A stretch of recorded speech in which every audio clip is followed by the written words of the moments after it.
I'm Mark Steele from that Technically Minded channel on that there YouTube thing. And you know when something pops into your mind and it's from 20, 30 years ago or whatever, and you sit there going, oh, that was great, that was brilliant, wasn't it? Well, that happened to me recently with a video game. And the premise for the video game is absolutely brilliant. The concept is that you go to space and you're going to be in the final Apollo mission, Apollo 18, this top secret Department of Defense mission, going to the moon, and you're going to do all the space flight. It's going to be brilliant. It sounds fantastic, doesn't it? Well, 20 odd years later, and now that it's popped into my mind, let's get the bits together. Let's see if we can get the game running on one of those VM thingy-mabobs and see if the game is, well, as good as I remember it, or actually my memory is, well, a bit rubbish. So one of the things I really learned on this exercise was just how long it takes to install Windows 98. How could I forget? I love hanging around. So I've cut a lot of that out for you, and we're just booting up now. Hello Scandisk, haven't seen you in a very long time. We used to be familiar friends.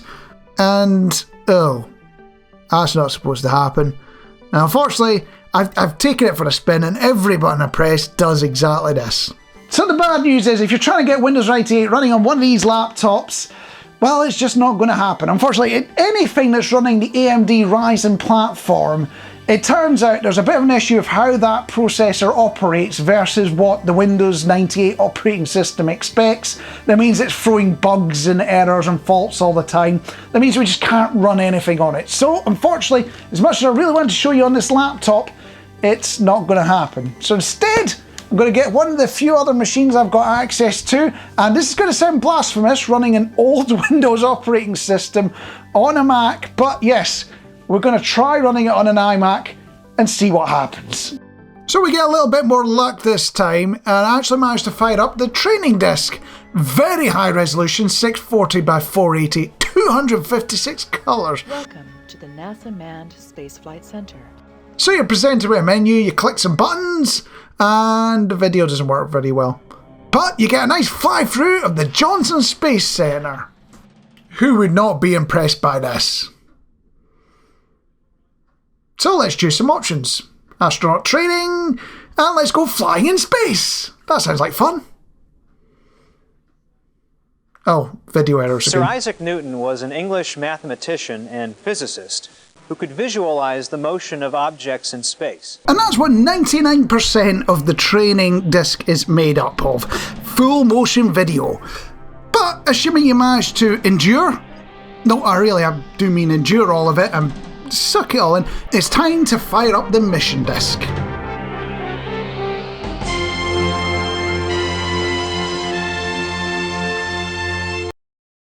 Well, that was quite an intro. I'm all pumped, ready to fly mission. Let's go. And oh, yeah, you've got to pass an exam before you're even allowed in the simulator. Never mind fly the actual mission. I've never had a game in my life where I've actually had to pass an exam to play it. This is a new one on me. Assuming you manage to pass the exam either by using the internet or by watching all those videos on the training CD, which I totally want to admit to doing when I was a kid, it's time to get in the simulator and fly an Apollo mission. Let's see what launch looks like. Apollo 18, block number 1, item number 23, switch to panel CSM2, caution and warning test on, verify no unexpected errors. And that's what 99% of this game is. They tell you what button to press, you go hunt that button out. And, well, if it turns out you press the wrong button, they'll let you know about it in the simulator. Incorrect. Now, as much as Apollo 18 might have been a game that my old man managed to dig out of a 99p bin in a computer shop that might not even exist anymore, it came fully featured. There was a lot that came with it. There was 2 CDs. There's a training disc, which is full of all that full motion video fun. Yeah, this is the sort of days you have things like Command & Conquer, where we're all very excited about being able to see actual people moving on video. And this game made an extensive use of it to do all the training material on. But the other piece it came with was the game disc and the manual. And the manual was huge. It's the sort of thing you could pan windows in with. Absolutely massive.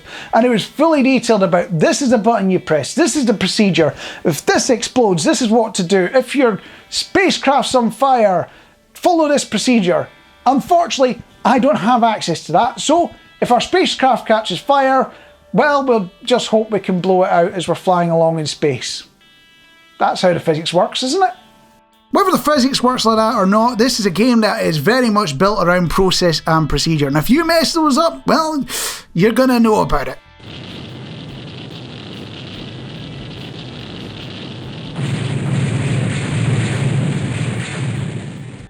The reality is, I'd love to show you what a real mission looked like, but I just haven't got the inclination to see it all the way through. So instead, let's have a sneaky peek at the mission briefing itself, if you do manage to make it all the way to a real mission. We believe that locked inside the failed 301's hard drive is a message from an extraterrestrial civilization.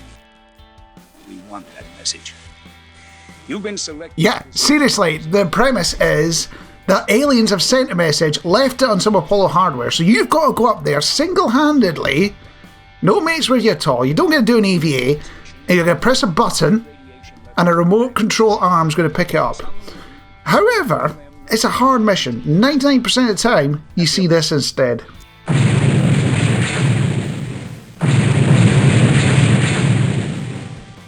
The Department of Defense and I would like to express our sincere condolences on the loss of your son during the last Apollo mission.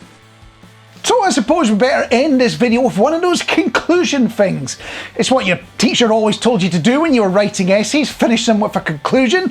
And, well, you know, Apollo 18 is a game that sold a lot. It told you were going to go to space. You were going to follow proper NASA procedure. It's going to be exciting, proper stuff missions. You're going to go do secret DoD work. It's going to be amazing.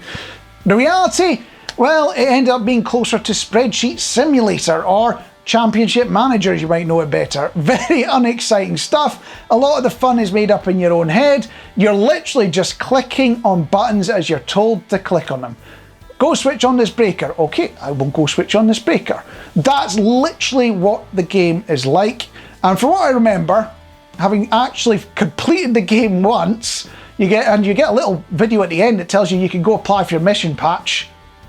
They never did send that, actually. Yeah, if you used to work for AIM Software, I want that mission patch. But seriously, it's a game that just threw up problems all the time. You're very lucky if you can make it to the end of a mission, and it made spaceflight really boring, really procedural, like proper government work. There are far better games that have come out since, things like Kerbal Space Program. You know, they make spaceflight fun. It's very interesting, it's very simple. You don't have to follow hours of training and procedure. You don't have to fill out a pop quiz. You can go blow your stuff up on the pad in 30 seconds. And that's mostly how things go with Kerbal Space Program. So overall, Apollo 18, would I rate it? Well, no, sadly. As much as I am one of the most boring people in the world, even I found it too much. And with that, I've been Mark Steele, this is my cat Sooty, and it's to mind it. You wanna go to space, Soot?